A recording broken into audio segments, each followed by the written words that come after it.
کلیم میرا کزن تھا مگر ان کے گھر کبھی کبھار ہی جانا ہوتا تھا تاہم وہ ہمارے گھر آتا رہتا تھا۔ میں اس سے 6-7 برس بڑی تھی اس لیے وہ مجھے آپا کہتا تھا۔ رشتے میں وہ بھی میرا چھوٹا بھائی ہی لگتا تھا۔ اس بیچارے کی کوئی بہن نہ تھی، اسے بہن کا بڑا ارمان تھا تو جو لڑکی اچھی لگتی اسے بہن بنا لیتا۔ یہ سچ ہے کہ ساری لڑکیاں بہنیں نہیں ہوتی اور نہ سارے منہ بولے بھائی اصل بھائی جیسے ہو سکتے ہیں۔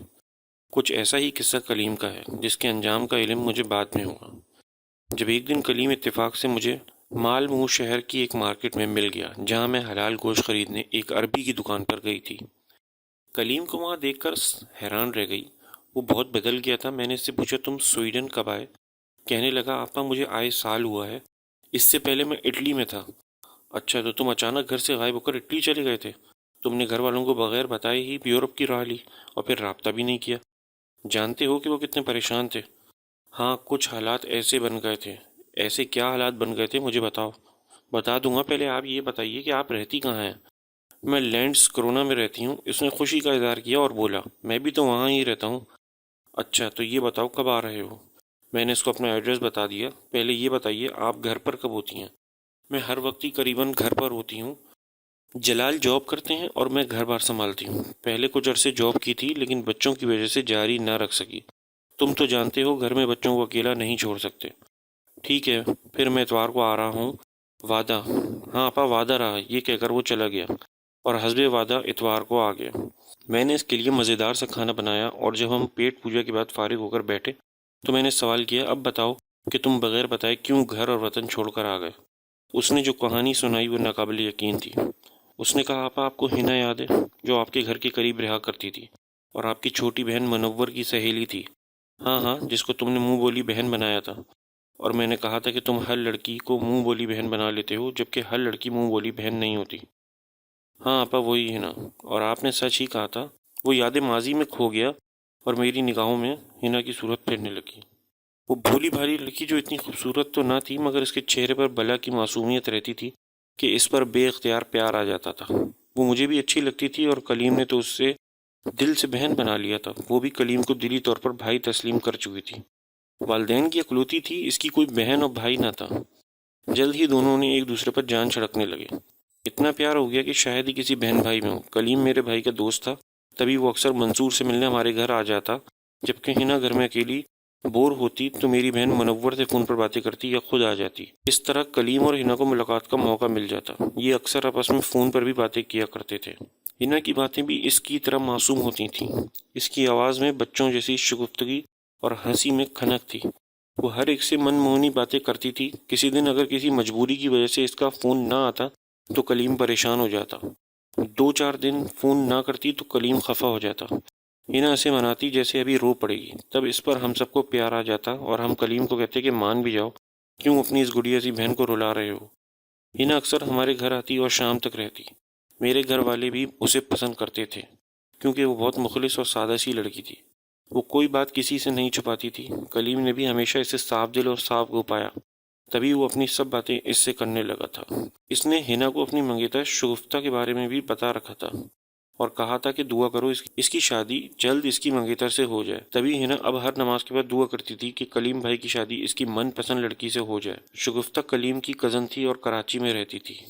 وہ بھی اسے دل سے چاہتی تھی۔ دونوں کی چاہت کو دیکھتے ہوئے ان کے والدین نے ان کی منگنی کر دی تھی، لہٰذا ان کے خواب پورے ہونے میں اب زیادہ دشواریاں نہ تھیں۔ شگفتہ کہا کرتی تھی کہ اگر اس کی شادی کلیم سے نہ ہوئی تو وہ زہر کھا لے گی۔ خیر لڑکیاں ایسی باتیں کیا ہی کرتی ہیں۔ ہنا اکثر کلیم سے اصرار کرتی تھی کہ مجھ کو تم شگفتہ سے ملواؤ، میں اپنی ہونے والی بھابھی کو دیکھنا چاہتی ہوں۔ شگفتہ کو کلیم نے ہنا کے اصرار کے بارے میں بھی آگاہ کیا تو اسے بھی ہنا سے ملنے کا اشتیاق ہو گیا۔ ایک دن ہنا نے بتایا کہ اس کے والد کا ٹرانسفر کراچی ہو گیا ہے۔ یہ سن کر کلیم پریشان ہو گیا کیونکہ وہ کراچی جا کر اپنی منہ بولی بہن سے نہیں مل سکتا تھا۔ ہنا بھی اداس تھی، وہ جانے کے خیال سے رو رہی تھی۔ ہم نے اسے بہت تسلی دلاسے دیے۔ آخر ایک روز وہ حیدرآباد سے کراچی چلی گئی۔ اس کے جانے کے بعد کلیم بہت اداس رہا کرتا تھا۔ اس کا کسی کام میں دل نہیں لگتا تھا۔ اسے ہنا کی بہت یاد آتی تھی۔ وہ اب بھی کراچی سے منور اور کلیم کو فون کرتی اور کبھی کبھار خط بھی لکھ دیا کرتی۔ ہنا کا ایک کزن زرگل اس کو بہت چاہتا تھا۔ وہ میرے بھائی اور کلیم دونوں کا کلاس فیل ہوتا اور ہمارے ہی محلے میں رہتا تھا۔ کلیم اسے پسند نہیں کرتا تھا اور اس وجہ سے حسد کرتا تھا کہ وہ ہنا کو چاہتا تھا، جبکہ ہنا اسے منہ نہ لگاتی تھی۔ کلیم اگرچہ ہنا کو بہن ہی سمجھتا تھا، دل میں اس کے لیے پاکیزہ خیالات تھے، پھر بھی نہیں چاہتا تھا کہ کوئی دوسرا لڑکا اس کو چاہے۔ وہ کہتا کہ نہ جانے کیوں ہنا کی شادی کے خیال سے ہی دل بیٹھنے لگتا ہے، کیا خبر اس کا شوہر مجھے اس سے ملنے دے یا نہ ملنے دے۔ جدائی کا خیال اسے پریشان کرتا تھا۔ اب عارضی جدائی ہی کلیم پر گراں گزر رہی تھی۔ محبت تو اسے شگفتہ سے تھی جو اس کی جیون ساتھی بننے والی تھی۔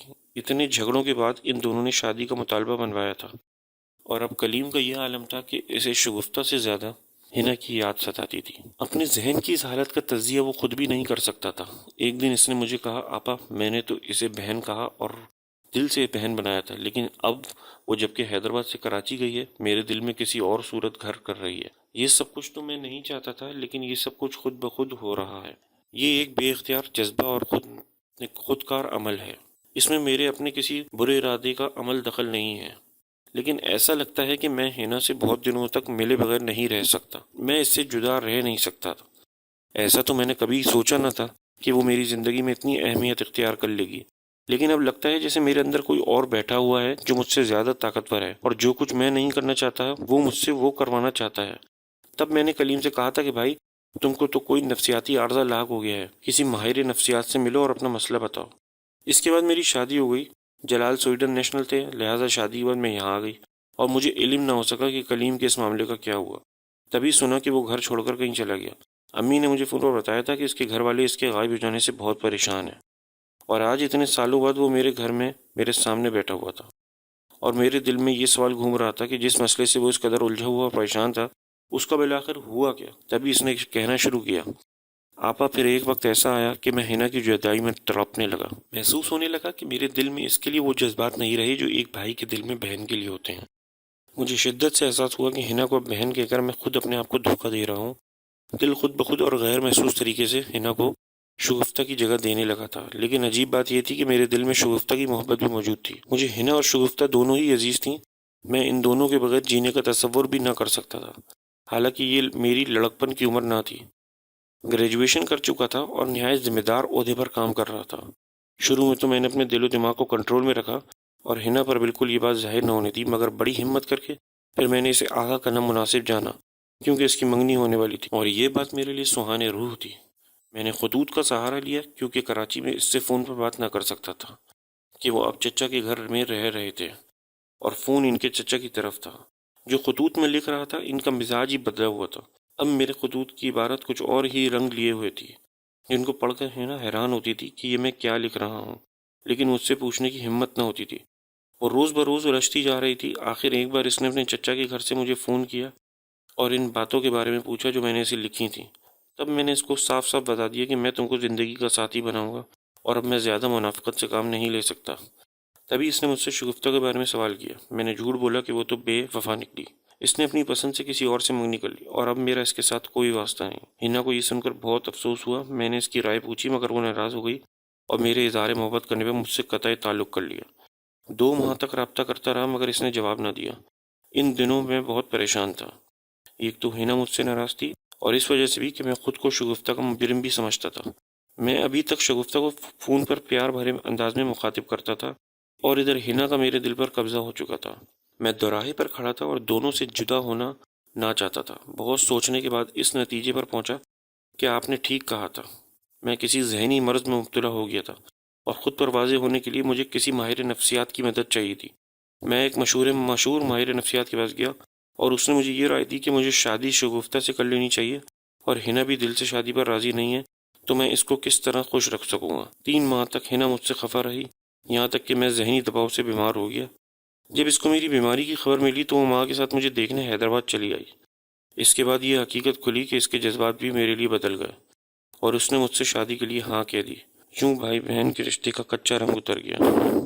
چونکا ہم صرف منہ بولے بہن بھائی ہی تھے، اس لیے ہم نے دل کو سمجھا لیا کہ ایسا ہو سکتا ہے۔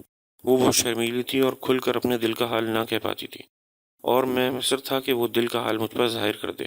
آخر اس نے کہہ دیا کہ وہ بھی مجھ سے جدائی کے تصور سے بہت پریشان رہتی تھی، اور اب مجھ سے دور نہیں رہ سکتی۔ چاہیے تو یہ تھا کہ میں اس کے اظہار الفت پر خوش ہوتا، مگر یہ جان کر اور بھی پریشان ہو گیا کہ ادھر ہنا کی نئی منگنی ہوئی تھی، اس نے گھر والوں سے جھگڑا کر کے منگنی ختم کروا لی۔ ادھر شگفتہ نے تعلیم مکمل کر لی تو اس کے والدین شادی کی تاریخ لینے کا کہنے لگے۔ ہنا اور شگفتہ دونوں مجھ سے محبت کرتی تھیں، اور میں کسی کا دل نہیں توڑنا چاہتا تھا۔ اپنے آپ کو کوستا تھا کہ کیوں میں نے ہینا کی معصوم محبت کو دوسرا رنگ دیا، جیسے پہلے بہن کی نظر سے دیکھتا تھا، اپنے اسی جذبے کو کیوں برقرار نہ رکھ سکا۔